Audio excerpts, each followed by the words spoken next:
Hi YouTube, how are you doing?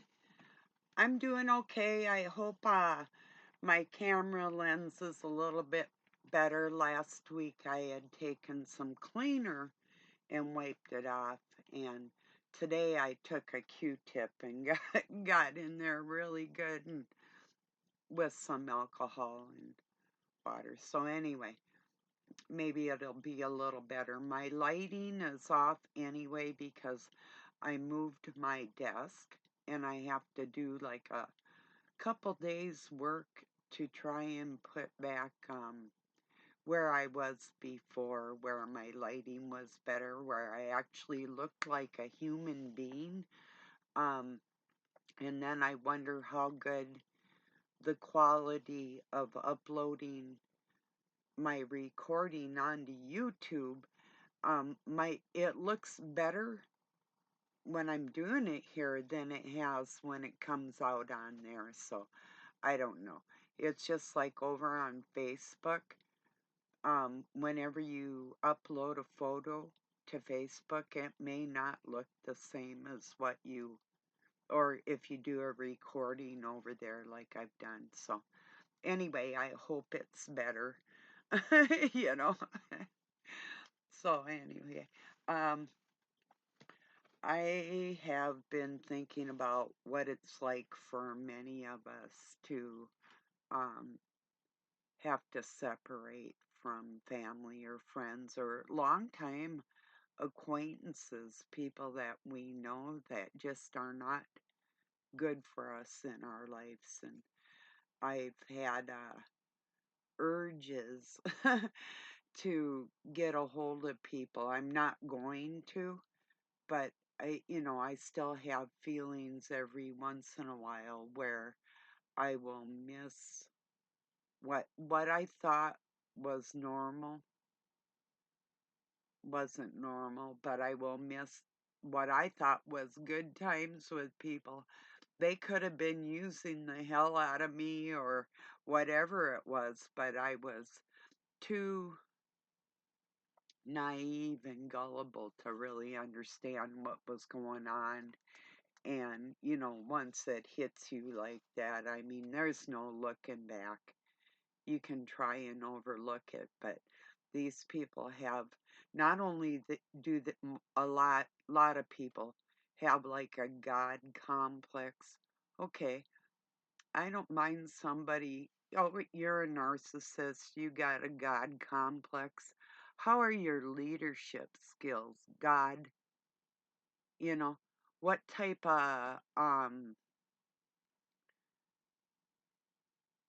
virtues do you have inside yourself that you can actually guide people?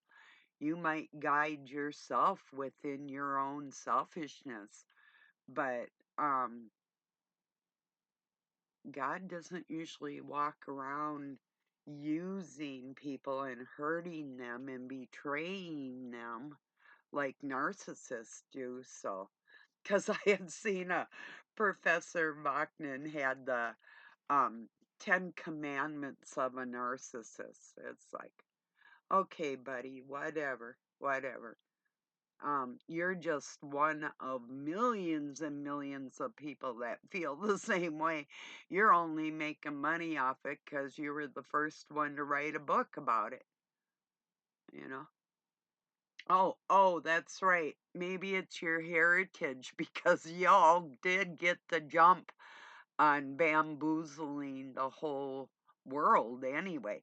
That's really not my topic though. What my topic today, what I've been thinking lately is um, about the Federal Reserves and whether or not the United States has gold within the reserves or not. And if not, in a perceived wartime or hardship, in our country, are you willing to give up your gold and silver to the government? What if they told you that they're going to take your grandmother's heirloom ring?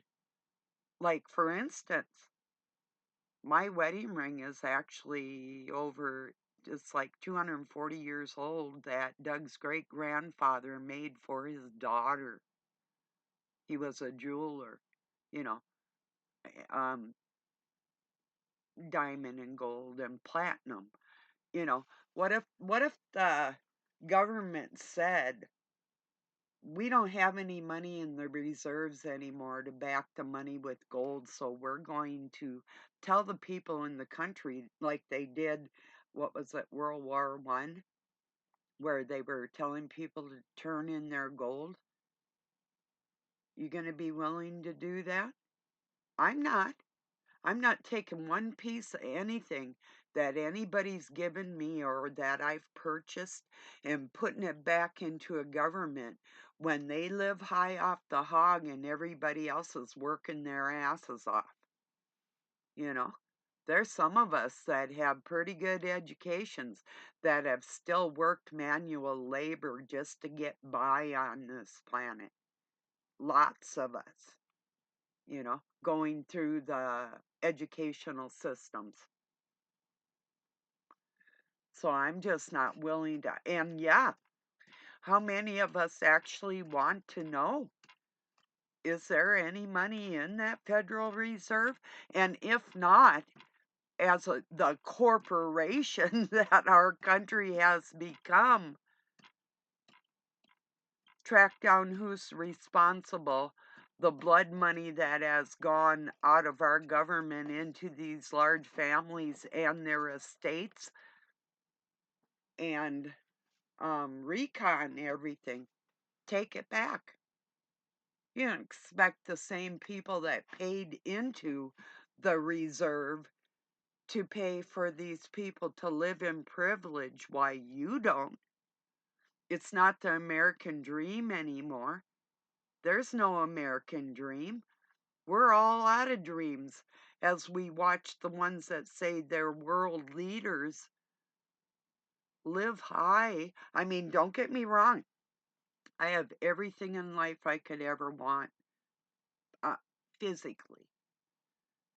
So I'm not saying this on my behalf. I'm saying this for the rest of the people to get you to understand that, like in World War II, they had people like my adopted parents buy war bonds and stuff. They waited about 10 years after all that into the 50s.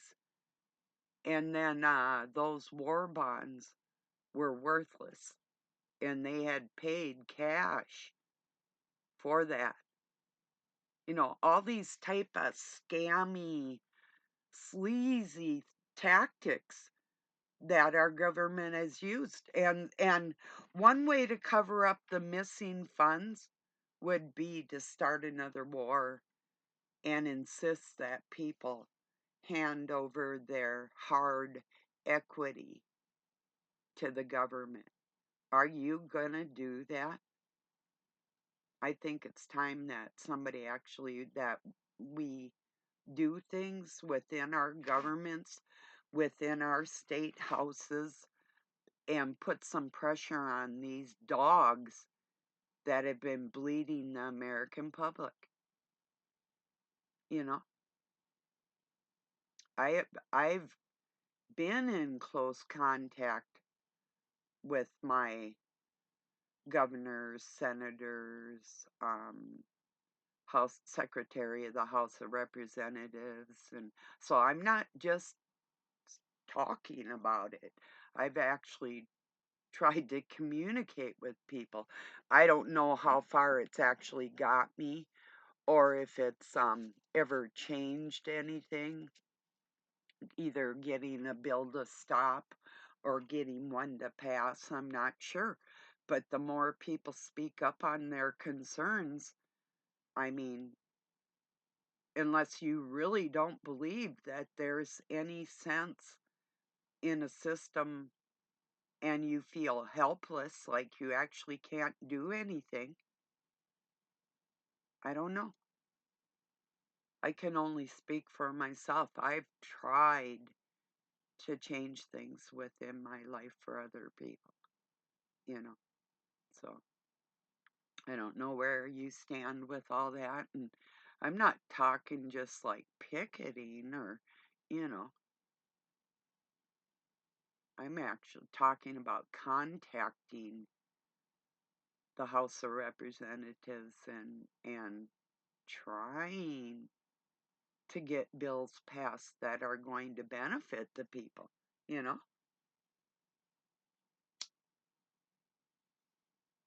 Well, that's what's been on my mind.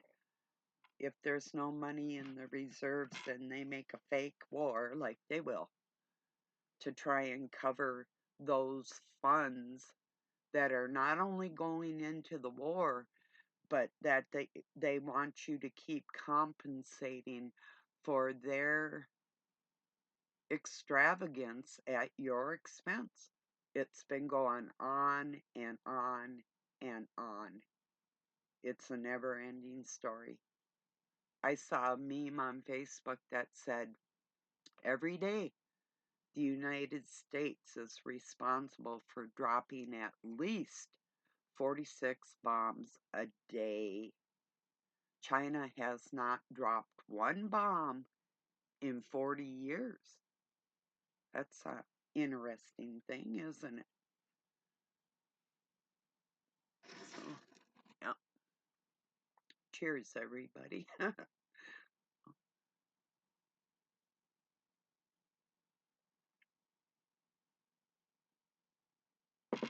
Might be a little bit of noise. I'm not sure. We're supposed to have it's fiber optics coming into our house today.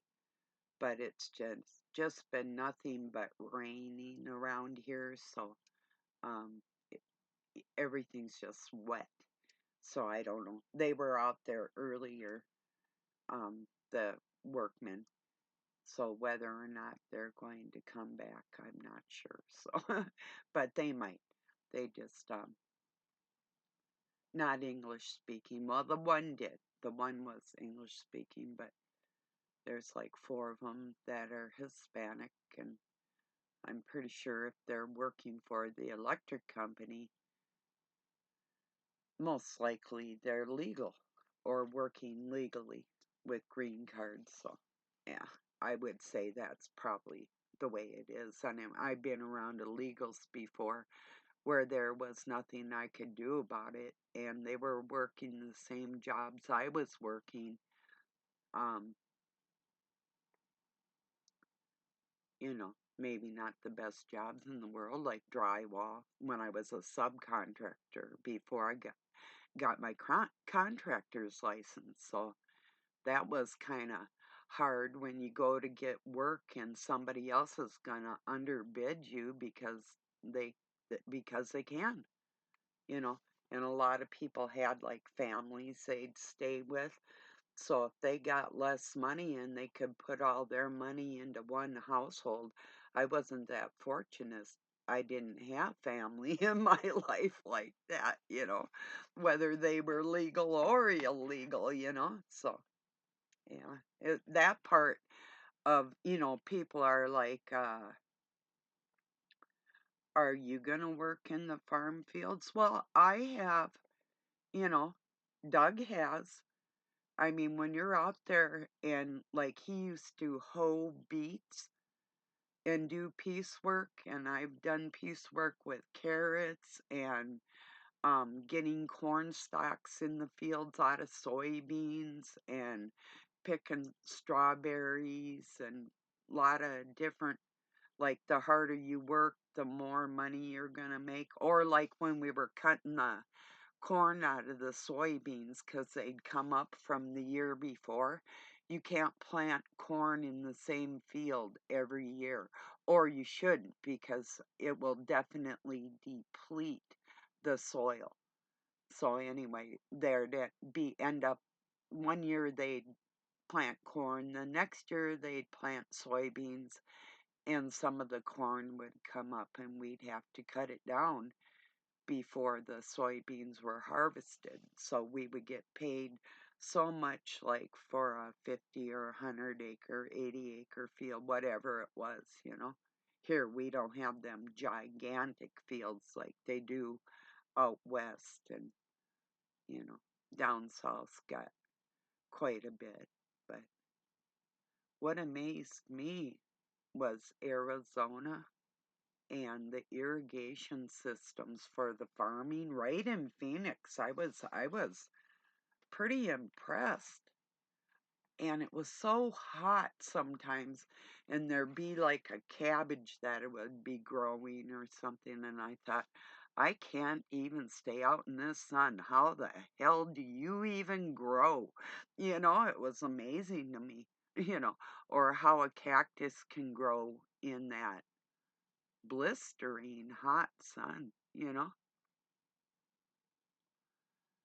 So, but anyway, that's probably about it today. I just wanted to make everybody aware that I do believe that they're going to try and start a war and use it for money going into the military, covering up what has already been taken away from the American people, and then insist that you give them your hard currency no matter what it is. That's it's the same with them taking pennies out of the system.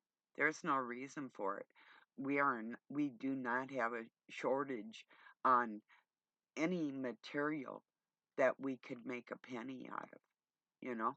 You can make a penny out of hard plastic and etch something into it, and I mean, the value, paper's paper. It's not hardback currency, it's fiat. So they can make fiat pennies out of plastic, okay, just like that. See how the top of that is engraved with stuff? They could do watermarks like that on a penny with plastic. That'd look a little hokey. Well, then make it clear plastic and put a little gold sprinklies or something on the inside. It doesn't matter. See what I'm saying? So they can just print money, but they're going to kill people over it to keep the money that they have within their riches and their rich families and their jobs. And I've had opportunities to have jobs where I would have had to compromise myself to have those riches, and it's not worth it. Not to me. So, anyway. All right, everybody. I appreciate you joining me. And like I said, I hope the camera's a little more clear. Um, I think today I'm going to get the camera, not the camera I wanted. They don't have what I wanted in town, but I'll see. Maybe. But I want to do some hiking, and then um, anyway. Yes, we're definitely having some noise right now. I'll talk to you soon. Peace and love from Pine City, Minnesota, USA.